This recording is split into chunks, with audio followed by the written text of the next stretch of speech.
बचपन से सुनने की शक्ति खो देने वाले बच्चे को जब पहली बार कोई आवाज सुनाई देती है और कुछ सालों बाद जब बच्चा अपने मुंह से कोई शब्द बोलता है तो उसके माँ बाप उस खुशी को शब्दों में बयां नहीं कर पाते। किसी की आंखें उस खुशी को बयां करती हैं तो किसी के होंठों की हंसी।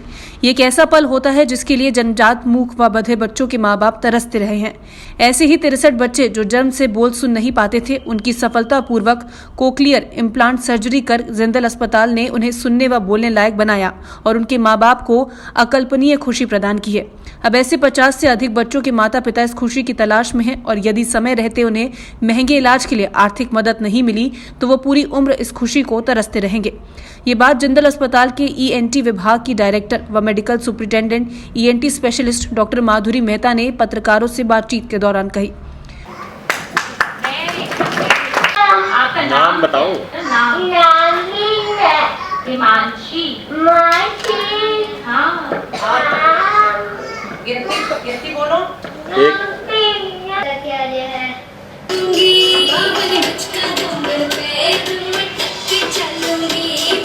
पिछले 30 साल से जिंदल अस्पताल में ENT स्पेशलिस्ट के तौर पे काम किया है। अभी प्रेजेंटली मैं director of department of ENT and medical superintendent of Jindal institute of medical sciences. आज का जो दिन है वो किस लिए मनाया जाता है और आज हम लोग यहाँ इकट्ठे हुए हैं, क्या पर्पस है? आज का दिन एक फेस्टिवल का दिन है, उत्सव का दिन है हमारे लिए, क्योंकि आज का दिन पूरी दुनिया में, हम ही नहीं पूरी दुनिया में हियरिंग डे के तौर पे, वर्ल्ड हियरिंग डे या वर्ल्ड श्रवण दिवस के तौर पे भी मनाया जाता है। जैसे जैसे टेक्नोलॉजी ने प्रोग्रेस किया है, पुराने समय से ये चली आ रही है कि गूंगे बहरे बच्चों या मूक बधिर बच्चों के लिए कुछ नहीं किया जा सकता। साइंस एंड टेक्नोलॉजी ने इतना ज़्यादा एडवांसमेंट कर लिया है कि आज उनके लिए एज अर्ली एज 1 ईयर की एज पे ये लगा दिया जाता है, तो हम उनको सही समय पे बोलना सुनना सिखा सकते हैं। तो आज के दिन की अवेयरनेस के लिए है और वर्ल्ड लेवल पे जब कोई चीज़ होती है तो बहुत स्पीड से फैलती है।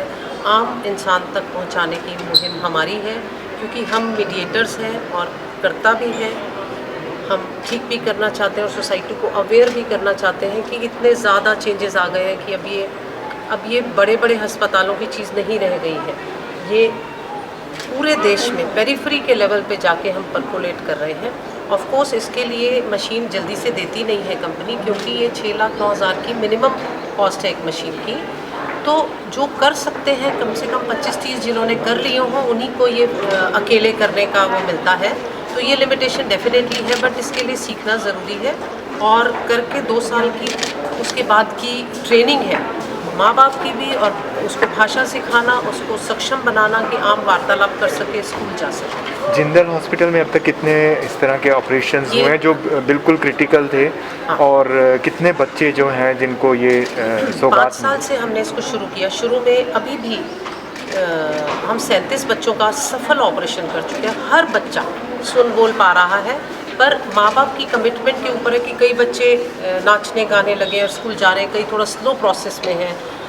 वहाँ पर माँ बाप का बहुत बड़ा कंट्रीब्यूशन है। वो अवेयर होके आए, वो करके आए। अगर हमें माँ बाप का साथ नहीं मिलता तो हम उतने अच्छे रिजल्ट्स नहीं दे पाएंगे। और जो मैं इम्पॉर्टेंट बात बताना चाहूँगी, इन सब प्रोग्राम को सफल करना बहुत आसान नहीं था। इनमें से 30-40% बच्चों के लिए सावित्री जिंदल जी ने जिंदल इंडस्ट्रीज़ के उसके थ्रू, CSR के थ्रू उनको कंट्रीब्यूशन किए, डोनेशंस दिए। They are thankful, they are so thankful, क्योंकि अगर उसके पास 1 लाख भी कम है तो वो ये नहीं करवा पाएगा। उस 1 लाख की दौड़ को भी पूरा करना पड़ेगा, तभी जाके पूरा वो कितना एक्सपेंडिचर आ जाता है एक पेशेंट? मैं बता देती हूँ। 2 तरीके हैं हमारे, 3 तरीके हैं हमारे पास इसको करने के। एक है मरीज़ खुद से खर्च करे, एक है वो हरियाणा सरकार में गवर्नमेंट की नौकरी करता हो, और तीसरा है अली अवर जंग एडिप स्कीम है, पूरे नेशन में चला रखी है गरीब बच्चों के लिए। जो खुद करता है उसको हमारे अस्पताल में, बाकी में तो 15 लाख तक भी खर्चा आता है, 20 लाख तक भी आता है। हमारे अस्पताल में मिनिमम खर्चे को लेके जब हम चलते हैं तो 7 लाख के करीब खर्चा आ जाता है, जो बेसिक मॉडल है। उसके ऊपर 10 लाख वाला भी, हमारे यहाँ 2 मरीज़ ऐसे आए हुए जिन्होंने 16 लाख वाली मशीन लगाई है। इतनी यंग गर्ल है, वो बातचीत कर सकती है, दे आर एंथुसियास्टिक, क्योंकि कौन रहना चाहेगा गुम ज़िंदगी में। तो एक तो तरीका है जेब से भरता है, दूसरा है कि CSR में मदद हमारी BVG सावित्री जी और उनकी तरफ से कभी 1 लाख, कभी 2 लाख, कभी 2.5 लाख, इस तरीके की। तीसरा है गवर्नमेंट में काम करता है तो गवर्नमेंट की तरफ से 5,35,000 का उसको दिया जाता है, सहायता दी जाती है, उसको फियर फ्री होता है, तो बाकी उसके हिस्से में 1-1.5 लाख रुपए आता है। और चौथा जो बता रही हूँ एडिप स्कीम है, पूरे देश में 500 कॉकलियर इम्प्लांट एक साल में दिए जाते हैं। हमारा अस्पताल उसमें आ चुका है।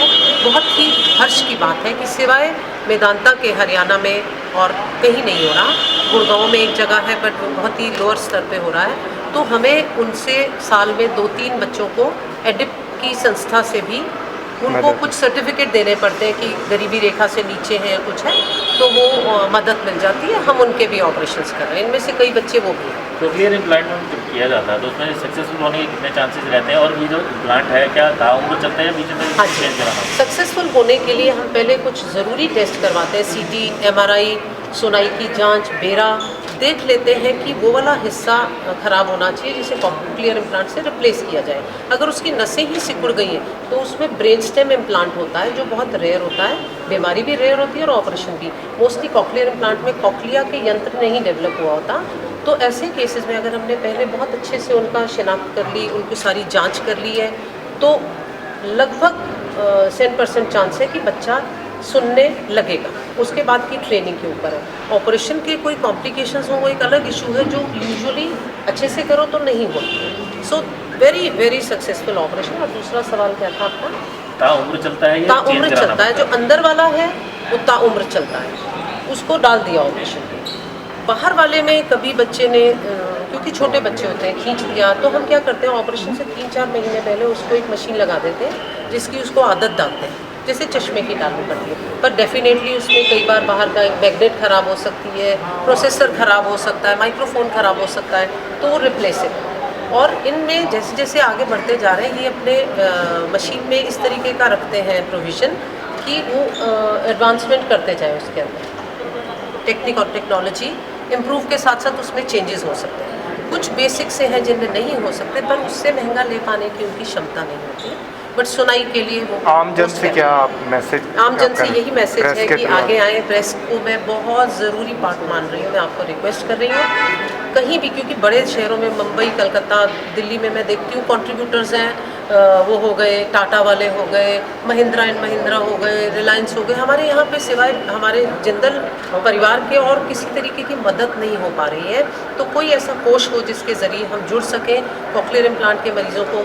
मैं ताउम्र उनको मैं जितना मैक्सिमम लोगों को कर सकूं, पर आप लोगों का सहयोग ज़रूरी, क्योंकि सच में अभी भी वो 50 बच्चे मेरी लिस्ट में रखे हुए जिनके पास पैसा नहीं है, वो करवा नहीं सकते। मेरी बहुत फ्रस्ट्रेशन है कि मैं चाहती हूँ और उनकी उम्र निकल जाएगी, 5 साल से ऊपर होने के बाद वो चाहे भी तो हम नहीं कर सकते। तो मैं नहीं जानती, शायद आप लोग, मुझे आप लोगों से सजेशन चाहिए कि किस तरीके से इस मुहिम को ज़ोर पकड़ा जाए, किस तरीके से हरियाणा सरकार तक डाला जाए कि देश के 5 राज्यों में सरकार फ्री देती है इम्प्लांट्स, हमारे हरियाणा में अभी नहीं है। और सच में बोलो तो मेरे को तरीका भी नहीं आता उससे आगे का, बिकॉज हम काम करते हैं, हमें वो वाला साइड नहीं पता।